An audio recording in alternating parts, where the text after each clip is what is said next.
ونصلي على رسوله الكريم أما بعد فأعوذ بالله من الشيطان الرجيم بسم الله الرحمن الرحيم قال الله تبارك وتعالى في القرآن المجيد والفرقان الحميد يا أيها الذين آمنوا عليكم أنفسكم لا يضركم من ضل إذا اهتديتم إلى الله مرجعكم جميعا فينبئكم بما كنتم تعملون صدق الله العظيم.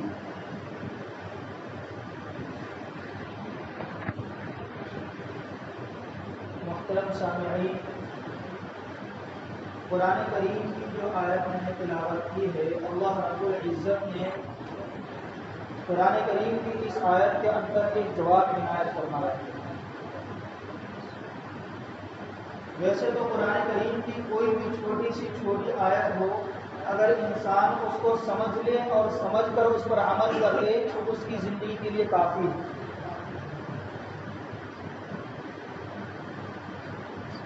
لیکن قرآن کریم کے اندر بار بار اللہ رب العزت نے بارہا ایمان والوں کو مخاطب کیا اور مخاطب کر کے ترغیب دی کہ لوگوں اللہ سے جڑ جاؤ، اور دنیا کے اندر آنے کا مقصد بتایا کہ دنیا کے اندر جو ہم نے بھیجا ہے آپ کو، اس کا مقصد کیا ہے اور کس طریقے سے دنیا میں اپنی زندگی گزارنی ہے، اور جب دنیا میں اپنی زندگی گزاری جائے گی تو کہاں کہاں پر کوتاہیاں ہوں گی، کس طریقے سے ان کوتاہیوں سے، ان غلطیوں سے، ان گناہوں سے بچنا ہے،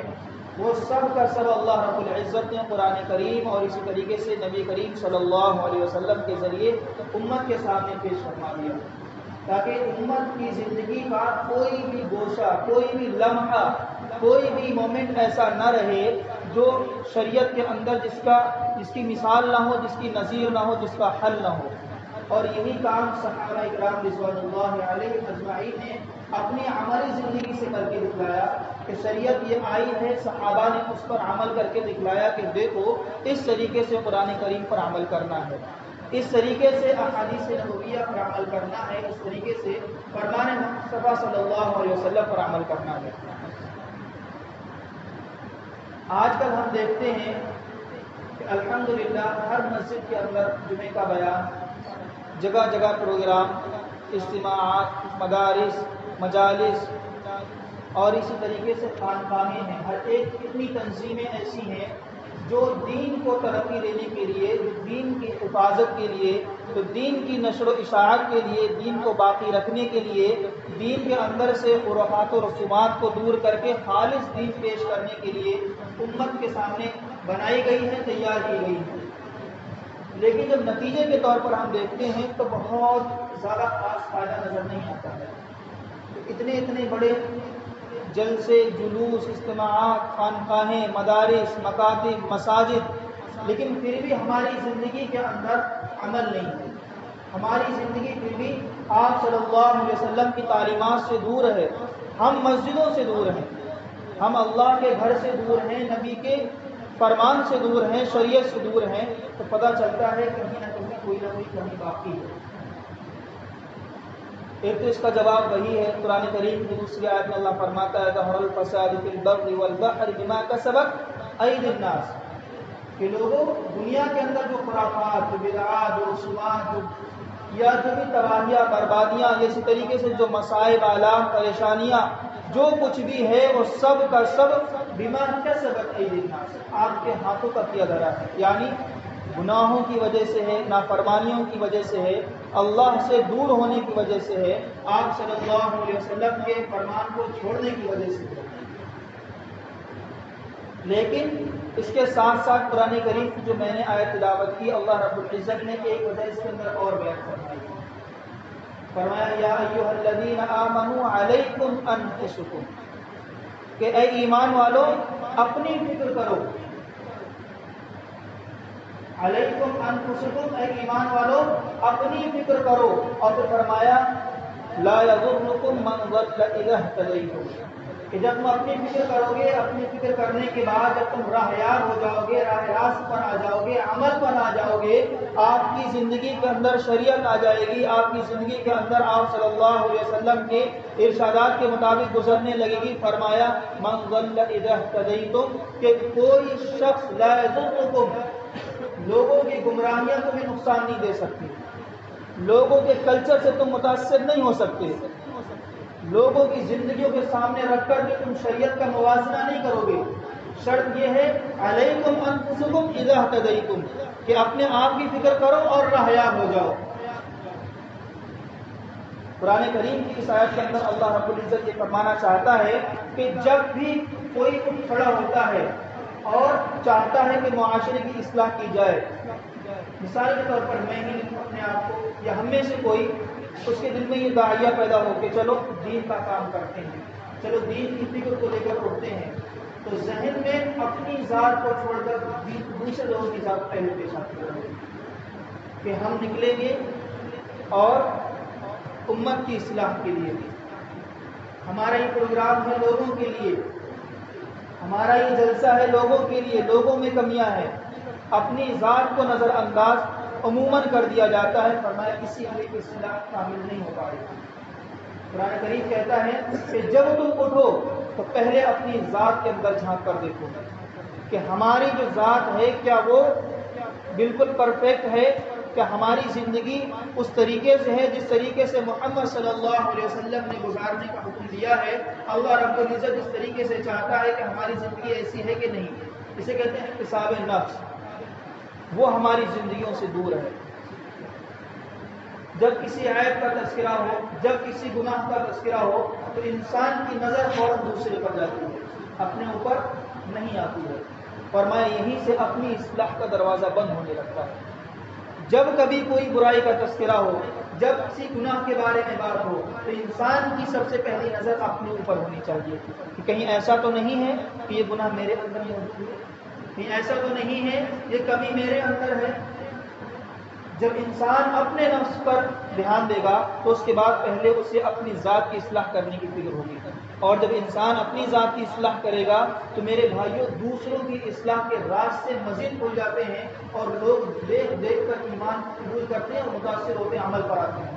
اس کی موٹی سی مثال ایسی ہے، گھر میں جو سب سے بڑا آدمی ہے، والد صاحب ہوں یا بڑے بھائی ہوں، وہ چھوٹوں سے کہیں نماز کا وقت ہوا، مثال کے طور پر کہا جاؤ نماز پڑھ کے عادت کا، خود بیٹھے رہے۔ وہ چھوٹا بچہ دیکھ رہا ہے کہ ابو جان تو جا نہیں رہے ہیں لیکن مجھے حکم کر رہے ہیں، تو کیسے آپ کی بات کو لے لے گا، کیسے وہ آپ کی بات کو مان لے گا، یا آپ کے ڈر سے چلا بھی جائے تو کیسے وہ خلوص کے ساتھ نماز ادا کر دے گا۔ بس ایک فارمیلٹی پوری کرا کہ ہاں ابا نے کہا ہے نہیں جائیں گے تو ڈانٹیں گے، چلو جا کے مسجد میں ڈیوٹی بجا کے آ جاتے۔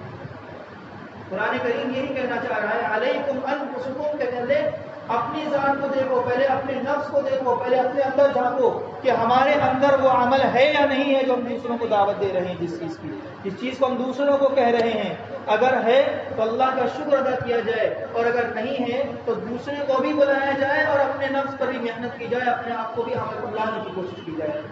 جب ہر انسان اس طریقے سے کوشش کرے گا میرے بھائیوں تو ہر انسان اپنے آپ کو کنٹرول کرنے لگے گا، اپنے آپ کو گناہوں سے دور کرنے لگے گا، اپنے آپ کو آپ صلی اللہ علیہ وسلم کے بتائی زندگی کے مطابق گزارنے پر ڈالنے لگے گا، تو اصلاح کے دروازے مزید کھلتے چلے جائیں گے، اور ہمارے معاشرے کے اندر ایک تیزی سے سدھار پیدا ہونے لگے گا۔ آج ہم اپنی زندگی کو اس سے موازنہ کریں، کمپیئر کریں کہ جب ہم سے یہ کہا جائے کہ آج گناہوں کی کثرت ہے، لوگ جھوٹ بولنا شروع، فوراً ذہن میں آتا ہے اچھا فلاں جھوٹ بولتا ہے۔ جب کہا جائے کہ غیبتیں عام ہو گئی ہیں، فوراً ذہن میں آتا ہے اچھا فلاں غیبت کرتا ہے۔ جب کہا جائے کاروبار میں لوگ ناپ تول میں کمی کرنے لگے، یا سودی کاروبار کرنے لگے، یا سود نہیں کھلم کھلا، تو اس طریقے سے اس کی بو آ رہی ہے، کہیں نہ کہیں کچھ نہ کچھ 19-20 ہے، تو فوراً ذہن میں دوسرے کا نام آتا ہے، اپنا نام نہیں آتا۔ قرآن کریم یہی کہنا چاہتا ہے کہ لوگوں سب سے پہلے اپنی ذات کو دیکھو، اپنے اندر دیکھو، کہ قرآن کریم تو کہہ رہا ہے وَلَا تَزِرُ وَازِرَةٌ وِزْرَ أُخْرَىٰ، کہ کل قیامت میں دن کوئی کسی کا بوجھ نہیں ڈھوئے گا۔ ہمارے نام اعمال ہمارے ساتھ ہوں گے، ہمارے گناہ ہمارے ساتھ ہوں گے، فلاں کا نیکی ہمارے ساتھ نہیں ہوگی، فلاں کا گناہ ہمارے ساتھ نہیں ہوگا۔ قرآن کریم نے کہا وَلَا تَزِرُ وَازِرَةٌ وِزْرَ أُخْرَىٰ کہ لوگوں اپنی فکر کرو، اپنی زندگیوں کو ڈھالو اور اپنی زندگیوں قرآن کریم کے مطابق گزارنے والے بن جاؤ۔ اگر تم لوگوں کو دیکھ کر لوگوں کی فکر میں ہی صرف لگے رہو گے اور اپنی زندگیوں پر محنت نہیں کرو گے، اپنے آپ پر محنت نہیں کرو گے، تو میرے بھائیوں دنیا کے اندر تو نقصان ہے ہی، آخرت کے قریب نقصان ہے۔ اور دنیا کا نقصان اگر برداشت کیا جا سکتا ہے، آخرت کا نقصان برداشت نہیں کیا جا سکتا۔ دنیا میں سب سے بڑا نقصان کیا ہے؟ مال و دولت کم ہو جائے، اس کے علاوہ کیا نقصان ہے؟ اور آخرت کا نقصان یہ ہے کہ ہمیشہ ہمیشہ کی جہنم ہے ان لوگوں کے لیے جو ایمان پر نہیں ہیں، اور جو ایمان والے ہیں اور انہوں نے فرمانے کے مطابق زندگی گزاری ہے تو ان کے لیے جہنم اللہ کیا، جنت کی نعمت سے محروم، اللہ کی رضا سے محروم، آپ صلی اللہ علیہ وسلم کی شفاعت سے محروم، آب کوثر سے ہٹا دیا جائے۔ اتنی بڑی محرومی کا سبب ہے صرف اس بات پر کہ اپنے نفس کا محاسبہ نہ کر کے اپنے آپ کو شرک میں ملوث ہو۔ چند روزہ زندگی ہے، اگر موازنہ کیا جائے، غور کیا جائے، محاسبہ کیا اس نے ہے کتنی؟ سب سے پہلی بات تو زندگی کا لمحہ پتہ نہیں کہ اگلے لمحے ہماری زندگی ہے یا نہیں، عصر تک ہم رہیں گے یا نہیں، عصر کی نماز ہم میں سے کس کو ملے گی کس کو نہیں، کوئی گارنٹی لے سکتا ہے؟ نہیں۔ فَإِذَا جَاءَ أَجَلُهُمْ لَا يَسْتَأْخِرُونَ سَاعَةً وَلَا يَسْتَقْدِمُونَ قرآن کریم کی آیت کہتی ہے کہ جب موت کی گھڑی آ جائے گی، اللہ کی طرف سے جب بلاوا آئے گا، ایک لمحہ نہ ادھر ہوگا اور ایک لمحہ نہ ادھر ہوگا۔ تو ہمیں اپنی ذات پتہ نہیں ہے کب اللہ کی طرف سے بلاوا آ جائے۔ پھر اس کے علاوہ اگر یہ فرض کر لیا جائے کہ ہم 60 سال کی زندہ ہیں، مان لیا جائے، جو کہ محال بات ہے، لیکن ہماری عقل نہیں ماننے کو تیار، چلو مان لو 60 سال، اس میں سے کتنی گزر گئی؟ کسی کی 20، کسی کی 30، کسی کی 40، کسی کی 50، کسی کی 55، کیا باقی رہا؟ پھر اس 55 سال، 50 سال، 30 سال پہ غور کیا جائے کہ ہماری یہ زندگی صحیح گزری ہے، ہمارا جو پاسٹ ہے کیا وہ اس لائق ہے کہ ہمیں جنت تک لے کے چلا جائے؟ کہ جو ہمارا ماضی گزر گیا ہے کیا ہمارے وہ اعمال ایسے ہیں کہ اللہ کی رضا دلوا دیں؟ کیا ہمارے وہ اعمال ایسے ہیں کہ اللہ کے نبی کے سامنے ہم کھڑے ہو کر آنکھیں اللہ کے نبی سے ملا سکیں اور شفاعت کی درخواست کر سکیں؟ میرے بھائیوں اپنے آپ پہ غور کرنے کی ضرورت ہے۔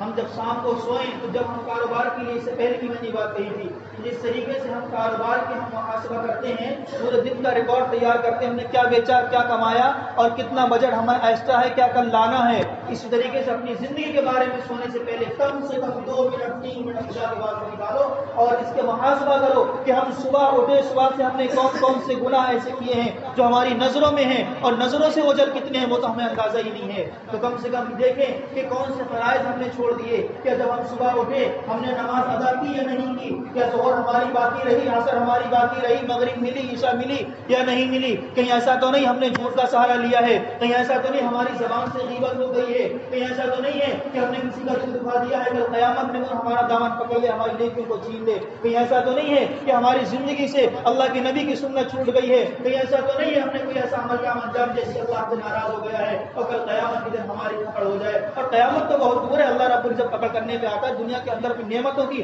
رسی کھینچ لیتا ہے، آدمی رزق کے لیے در در بھٹکتا ہے اور حاصل نہیں ہوتا، پریشان حال لیتا ہے۔ یہ سب کیوں ہے؟ صرف اللہ سے دوری کی بنا پر ہے۔ اللہ رب العزت ہم سب کو دین پر قائم رکھے، اللہ رب العزت ہم سب کو اپنا محاسبہ کرنے کی توفیق عنایت فرمائے اور صراط المستقیم پر قائم فرمائے۔ اور اس کے لیے علماء لکھتے ہیں کہ اہل اللہ کی صحبت اور خانقاہوں کے چکر لگاتے رہنا چاہیے، اس لیے کہ